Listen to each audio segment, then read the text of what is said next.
आज 17 सप्टेंबर तर आज आहे इंदिरा एकादशी। हिंदू धर्मातील एक महत्त्वपूर्ण असं व्रत आहे जे पितृपक्षात भाद्रपद महिन्याच्या कृष्ण पक्षातील एकादशीला केलं जातं। म्हणजेच आज हे व्रत पितरांना मोक्ष मिळवून देण्यासाठी आणि त्यांच्या आत्म्यांना शांती प्रदान करण्यासाठी केले जाते।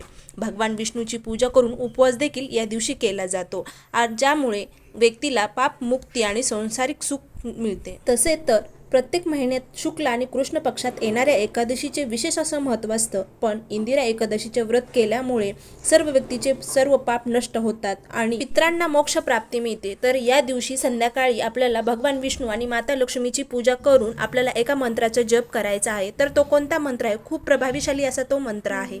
तर पहिला मंत्र आहे ओम नमो नारायण। या मंत्राचा जप तुम्हाला करायचा आहे। एक माळ जप नक्की करा या मंत्राची। दुसरा मंत्र जो आहे तो विष्णू गायत्री मंत्र आहे।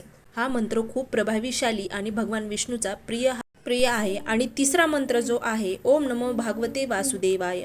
खूप सोपा आणि प्रभावीशाली असा हा 3 मंत्र आहेत, जे की आज संध्याकाळी एकादशीच्या दिवशी आपल्याला घरामध्ये नक्की एक माळ तरी या मंत्राची नक्की करावा।